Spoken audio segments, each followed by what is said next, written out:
a esquizofrenia, ela é uma doença que muda muito a realidade, né, das pessoas, ou muda completamente a concepção de realidade que as pessoas vivem, né?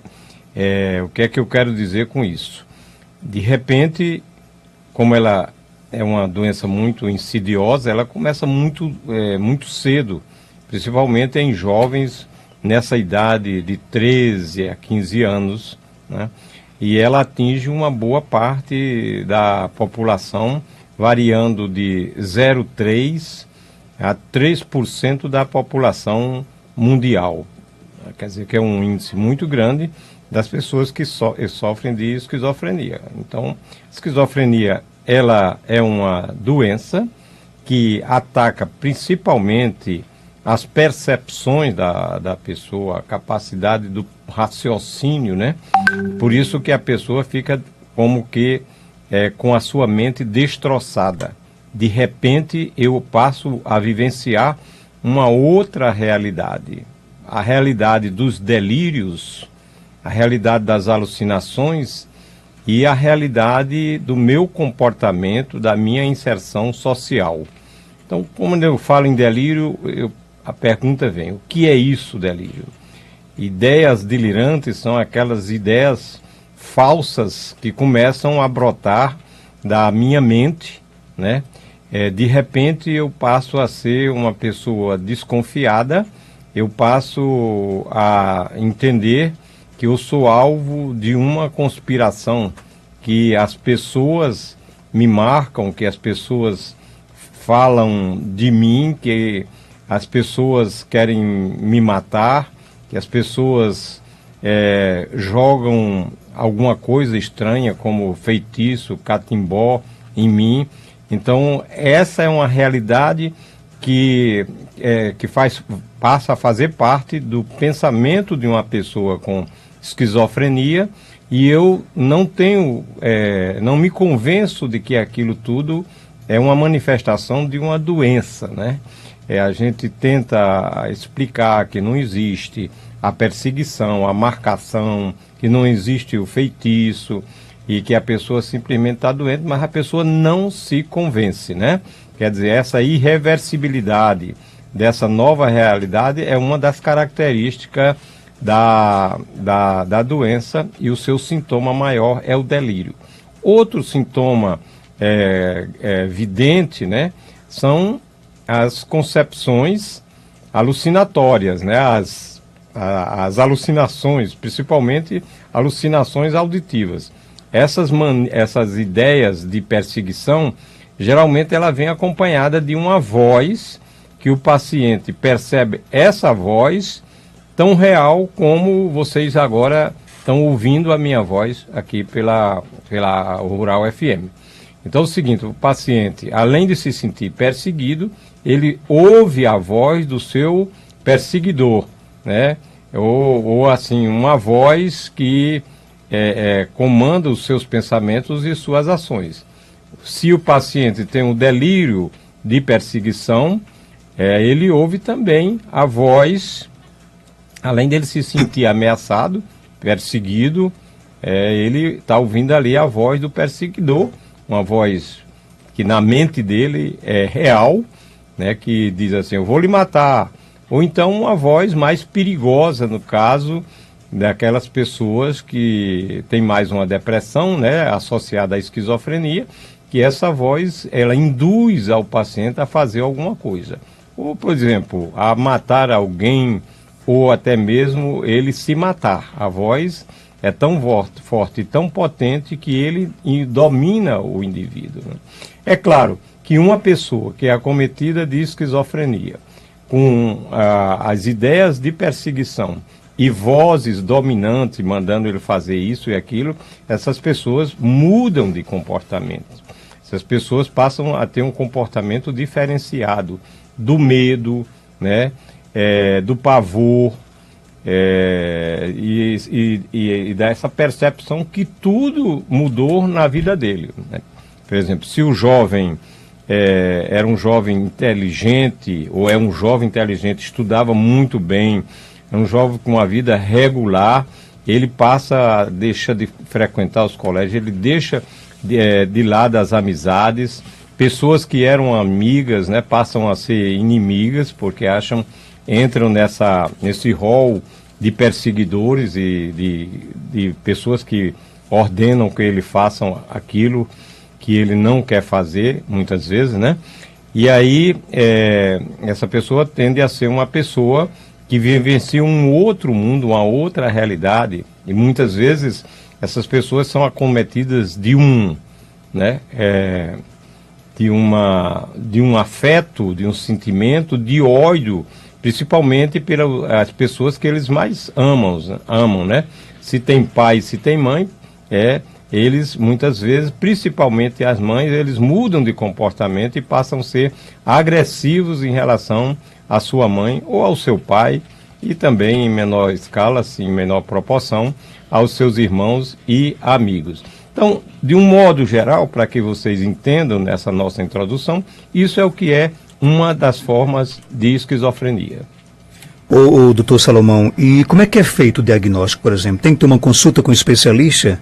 O diagnóstico de esquizofrenia, ela tem que ser feita fundamentalmente pelo psiquiatra, porque ao se diagnosticar esquizofrenia, que é uma doença arrasadora, a gente não pode perder tempo não. Quanto mais cedo se inicia o tratamento, quanto mais cedo o paciente adere ao tratamento, e geralmente os jovens dão trabalho, né, para aceitar que eles vão passar a tomar remédio, que a vida dele modificou e que só tem uma alternativa de fazer o tratamento psiquiátrico. Mas antigamente, por exemplo, essa doença, a esquizofrenia, ela levava rapidamente, por falta de tratamento, ou por falta também de um diagnóstico, né, que os médicos, os psiquiatras mais antigos, eles, apesar de que a descoberta da esquizofrenia ela já faz décadas, né, mas os psiquiatras tinham uma certa dificuldade de diferenciar, por exemplo, esquizofrenia de uma psicose maníaco-depressiva. E o pior de tudo era que até 60 anos atrás, né, nós não tínhamos os medicamentos que temos hoje, né? Então é o seguinte, a forma melhor ao se perceber, principalmente o jovem, né, que os pais perceberem que o seu jovem mudou e está com essas ideias na cabeça que eu acabei de falar aqui, procurar imediatamente a assistência médico especializada. Então, com isso aí, a gente começa a fazer o tratamento do jovem ou da jovem, né, ou da pessoa adulta também, porque a esquizofrenia também acomete as pessoas adultas. Então, o que é que vai se fazer? Vai se fazer o tratamento. E com o tratamento hoje, como eu disse, com essas medicações que nós temos aí, um fator muito importante para a gente remitir, quer dizer, para a gente eliminar os sintomas agudos, os sintomas que a gente chama de positivos da esquizofrenia, e estabilizar a pessoa. Muita gente que se trata direitinho, essas pessoas têm um prognóstico saudável e essas pessoas podem voltar a ter uma vida normal. Doutor Salomão, nós temos o ouvinte no ar, por razões pessoais, ele não quer se identificar, mas quer fazer uma pergunta para o doutor Salomão Gugel. Pois não, pode ficar à vontade, qual é a sua pergunta? Bom dia, Marcos. Bom dia, doutor Salomão, a todos os ouvintes da 95 FM. A minha pergunta, doutor Salomão, é o seguinte. Como a gente deve agir no caso de... A minha mãe, ela, nos últimos anos, nos últimos 2 anos, ela tem mudado muito a forma de agir, a forma de pensar. Ela tem criado ideias, assim, coisas mirabolantes na cabeça dela, e principalmente no tocante aos filhos. E nós somos uma família grande, e praticamente diariamente ela tem ideias, coisas mirabolantes. Ela cria cada história que é praticamente impossível da gente acreditar, mas infelizmente isso vem acontecendo. E a gente está sofrendo muito com essa situação, porque ela não aceita que ela está doente. Ela passou a rezar direto, incessantemente, ela acorda pela madrugada para rezar, ela vive ajoelhada rezando, ela não aceita que isso é problema psicológico, de que ela esteja doente e assim, não aceita conselhos nossos, e praticamente diariamente ela tem uma ideia nova, uma coisa nova, e são sempre coisas ruins, ela tem sempre ideias de que como se a gente fôssemos bandidos, como se a gente estivesse fazendo coisas inacreditáveis. E assim, a gente está sofrendo muito com essa situação porque a gente não encontra um meio de tratar ela. Ela não aceita a doença, ela não aceita conselhos, ela não nos ouve. Eu já tentei consultar ela uma vez, eu trouxe ela uma consulta médica aqui em Caicó, com um psiquiatra. Só que, na verdade, ela não sabia que estava sendo tratada pelo psiquiatra, porque se ela soubesse, ela não viria para essa consulta. Quando ela percebeu que estava sendo medicada e que aqueles medicamentos se tratavam para esse caso, essa doença dela, ela simplesmente cessou de tomar o medicamento, disse que a gente estava tentando, nós, a família, estávamos tentando envenenar ela, e de lá para cá ela não tomou mais o medicamento e a situação só piora. Eu gostaria de saber como agir nessa situação. Ok, muito obrigado pela sua participação. E aí, doutor Salomão? Olha, o ouvinte, infelizmente, ele não citou a idade da mãe dele. E com se ele quiser até ligar para cá na interna, pode falar. Né? Você pode até me dar para auxiliar aqui nessa tentativa de ajudar, né? Porque, como eu estou falando hoje de esquizofrenia, e você diz que minha mãe, né, depois de um certo tempo, dos últimos tempos para cá, ela tem se comportado de uma forma, com ideias que você chamou de mirabolantes. O seu relato sobre sua mãe é um relato muito convincente, muito bom, né? Sobre doença mental de uma pessoa que tem uma psicose. Agora, essa psicose pode ser a psicose esquizofrênica, que eu estou falando nesse momento, ou se trata de uma psicose maníaco-depressiva, ou se trata, dependendo da idade de sua mãe, se ela já não tem alguns do tempo dessas doenças, né, degenerativas, tipo doença de Alzheimer, né? Porque tem pessoas que têm esses delírios, alucinações, e que se encaixam dentro de outras doenças com a outra, né, com a outra abordagem, né? Mas é bom que o ouvinte insista no tratamento psiquiátrico de sua mãe, porque, como você diz, ela não tem a consciência da própria doença que ela tem. E na esquizofrenia ou nas psicoses, a falta do senso crítico, quer dizer, quem eu sou, será que eu estou me comportando de uma maneira normal? A pessoa não tem esse senso crítico, então o tratamento ele tem que contar com a determinação da família de fazer o tratamento. Se for o ponto, né? Hoje é muito difícil a gente internar uma pessoa que queira, que não queira se internar. É difícil, mas é possível, né, que a gente vê a nossa mãe, que todos observam, que ela mudou de comportamento, ela já não é mais aquela, que ela é hostil aos filhos, que eles acham que vocês estão querendo o mal dela. Muitas vezes os idosos, principalmente, eles acham que os próprios filhos estão roubando o dinheiro dela, se ela tem esse dinheiro, que roubam até a roupa dela, né? E aí você fica de braço cruzado esperando que ela tenha vontade. Ela não tem mais essa vontade, porque ela pensa completamente diferente. É uma outra realidade a cabeça de uma pessoa que sofre de um processo psicótico, particularmente de uma das formas de esquizofrenia. Ok, então a pergunta aqui do nosso ouvinte, ele quer saber se esquizofrenia é genético, passa de pai para filhos. Olha, tem realmente quem tem muita gente com diagnóstico de esquizofrenia tem uma propensão de ter mais herdeiros, né, com essa carga genética.